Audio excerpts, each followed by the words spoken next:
اور بل آیات کی کریمہ کے رب ذوالجلال ارشاد فرمائی رضی اللہ عنہم وردو عن، رب العالمین فرمائی کل صحابونا زم راضیم اور کل صحابہ دا مانم راضی دی. قرآن کریم ارشاد فرمائی صحابہ دا مانا راضی دی، صحابو نظر راضیم. کبیا سوک را اوچتیگی او گوتا اوچتی، اصحابہ کرامو پا خبرو باندے گوتا اوچتی، داغی پشان و عظمت باندے گوتا اوچتی، دا صحابہ کرام باندے گوتا اوچتول ندی، دا دا قرآن کریم پا آیاتونو باندے گوتا اوچتول دی. قرآن فرمائی رب العالمین فرمائی صحابہ مانا راضی دی، زد صحابو نرازیم. او تا چوائے صحابہ کرام دا سے خلق گویا تا دا اللہ پا کلام باندے اعتراض کئے، دا اللہ پا قانون باندے اعتراض کئے، دا اللہ پاک پا انتخاب باندے اعتراض کئے. او آخر کے بزدہ خبر ضرور کم حضور نبی کریم صلی اللہ علیہ وسلم فرمائی خیر القرون قرنی ثم الذین یلونہم ثم الذین یلونہم. محبوب کریم ارشاد فرمائی زمکہ پا سر باندے پست پیغمبرانو نا چھ ٹول نا بہترین خلق دی، نبی پاک فرمائی ٹول نا بہترین اغا خلق دی چھ سوک ماتا نزدی دی چھ صحابہ دی. نبی پاک فرمائی ثم الذین یلونہم، او بیاد ازمکی پسر باندے اصحابہ کرامو نا بعد ٹول نا بہترین خلق اغا دی چھ کم دا صحابہ کرامو پسی نزدی دی تابعین دی. ثم الذین یلونہم پا بل روایت کی رازی چھ ٹول نا بہترین دریم نمبر کے سماغ خلق دی چھ سوک تب تابعین دی. نبی پاک مبارک ورطا دزمہ کی پسر بہترین خلق وائی او تب مجالس کی ورطا بدترین خلق وائی. نو یا نبی پاک رشتیا وائی یا تر رشتیا وائی، گویا نبی پاک مبارک رشتیا وائی تو ٹول نا زیاد دروغ وائی. ذکر نبی پاک فرمائی بہترین خلق اغا دی چھ زما چمنستان پا کی کم جوڑ دے. او حضور نبی کریم صلی اللہ علیہ وسلم مبارک دغا فرمان علی شان دا زڑا پا صفحہ بانزان سرولی کئی.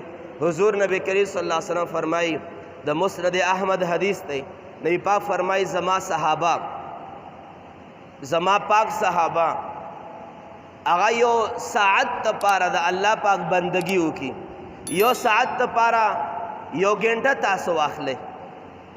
نبی پاک مار فرمائی ما صحابہ یو گھنٹا عبادتو کی، یو گھنٹا جون تیر کی، او تا منگ تا خطاب دے، او تاسو سلویخ کالا عبادتو کی. نبی پاک فرمائی زماد صحابہ یو گھنٹا عبادت سرد استاسو سلویخ کالا عبادت برابر نہ دے. منگ سلویخ کالا زیاد نہ زیاد تا چھ دا چا عمری 80 سال عمر بھی دیر عمر والا سڑے 80 سال.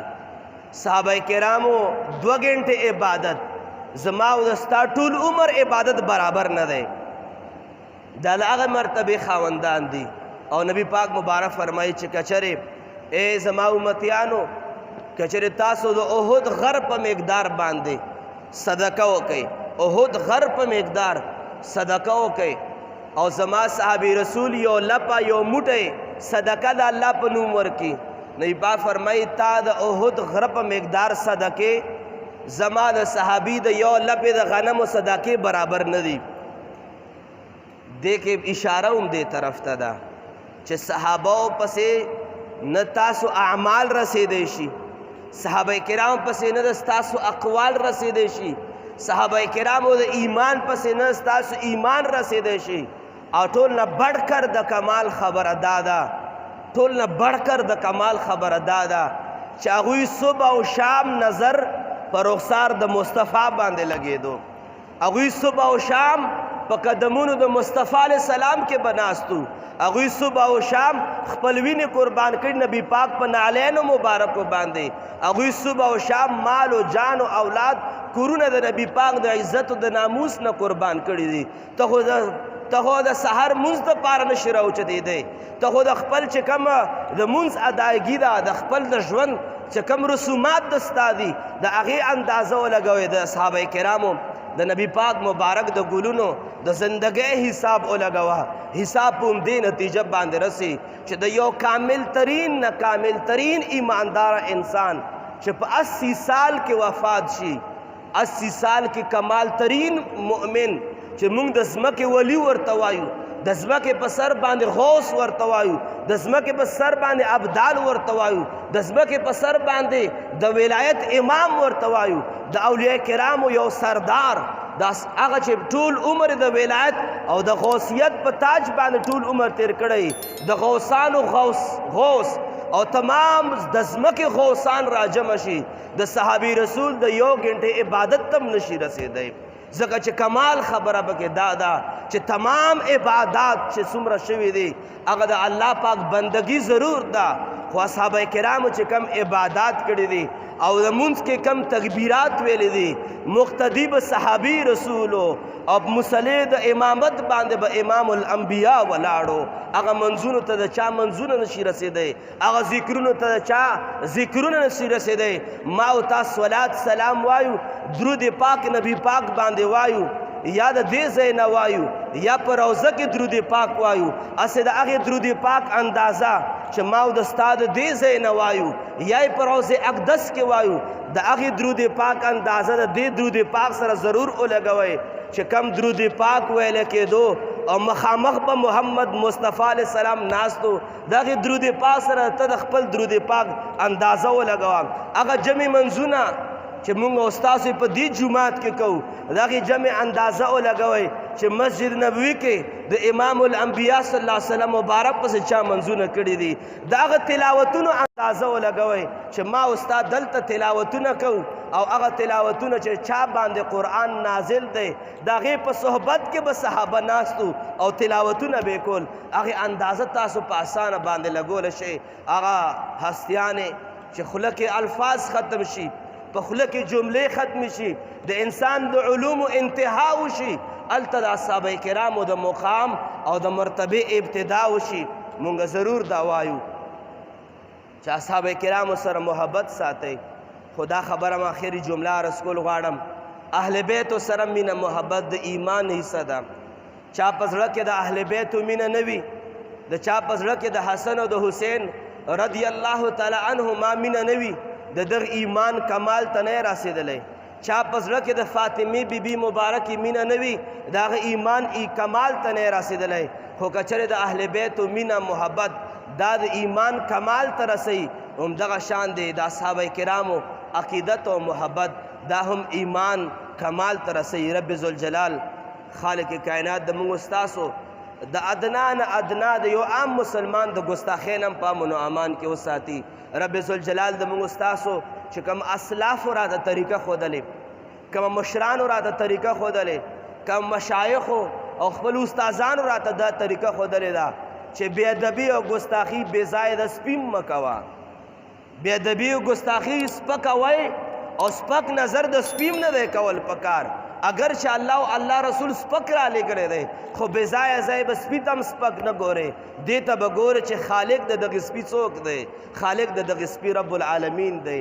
غرض مدی حاضرینو چې موږ ته اسلافو مشرانو عمده طریقه پرېښودې ده چې که پیغمبران علیهم السلام دي، که زموږ ستاسو خپل امام الانبیاء علیه الصلاة والسلام دی، که اصحابه کرام دي، که اهل بیت دي، او دارنګه امامان د څلورو مذهبونو امامان دي، او که د هر ځای کې اولیاء کرام دي، عوام دي، خواص علماء کرام دي، د دوی ادب او احترام دا د ایمان روح دی، د ایمان غذا ده، د ایمان ښکلا ده، د ایمان رڼا ده. او ګستاخي چې د هر چا ده، رب العالمین په ځمکې په سر باندې د ټول نه زیات چې کم ناخوښه څیز دی دا د پاکانو د نیکانو ګستاخي ده. غرض مدا تېره ورځ باندې دا صحابه کرامو ته بېوقوف ویلی شوي وو، زما حق دا جوړېدو، زه به هغه پاک منبر باندې چې کم منبر د دفاع دپاره هغو پاکو خلکو وینې قربان کړي دي، د هغوی دفاع دپاره دوه درې خبرې ما وکړې او زه بیا هم عرض کول غواړم چې هغه ژبه د کټ شي، هغه خوله د ماته شي چې کومه ژبه باندې د اصحابه کرامو ګستاخي کېږي یا د اهل بیتو ګستاخي کېږي، هغه خوله د ماته شي چې کومه خوله باندې د حضور نبی کریم صلی الله علیه وسلم د اهل بیتو یا د اصحابه کرامو ګستاخي او بې ادبي کېږي. رب ذوالجلال د موږ ستاسو همیشه دپاره د ګستاخۍ او د بې ادبۍ نه په امن و امان کې وساتي. وآخر دعوانا ان الحمد لله رب العالمین. آمین یا رب العالمین. والصلاة والسلام علی اشرف الانبیاء والمرسلین وعلى آله واصحابه وذریاته واهل بیته اجمعین. رب کریمه زمونږ دغه دوه درې خبرې د اصحابه کرامو د اهل بیتو د شان په حواله سره د هغې دفاع په حواله سره په خپل بارگاه کې قبول و مقبول فرمایي. دعا چې رب کریمه مونږ د هر چا د عام او د خاص د ګستاخۍ او د بې ادبۍ او د شاعر الله د بې ادبۍ نه مونږ په امن و امان کې وساتې. رب کریمه د پاکانو نیکانو د اصحابه کرامو د اهل بیتو رضوان الله علیهم اجمعین صحابه کرامو سره او د انبیاء کرامو سره مونږ مینه محبت نصیب فرمایي. رب کریمه په دوی په نقش قدم باندې مونږ د تلو توفیق زمونږ نصیب فرمایي. رب کریمه حاضر جمع کې غائبین په کورونو هسپتالونو کې څو بیماران دي صحت کامله عاجله نصیب فرمایي. رب کریمه ما ته چا دعا نه ویلي تاسو ته چا دعا نه ویلي دلته یو کس خاص توګه باندې راغلی دوه بچي و هغه په دوبۍ کې وفات شول او خپل خپلوانو سره ظلم او ستم روان دی. رب کریمه مونږ د ظالمیت نم وساتې مونږ د مظلومیت نم وساتې. رب کریمه څومره خلکو دعاګانو التجا کړې ده د دواړو جهان خوشحالی نصیب کې عزتونه نصیب کې تیر شوي ګناهونه معاف کې راتلونکې زمانه کې هم د ګناهونو نه وساتې نیک اعمال هم قبول منظور فرمایي. وصلی الله تعالی علی خیر خلقه سیدنا محمد وآله واصحابه اجمعین برحمتک یا ارحم الراحمین.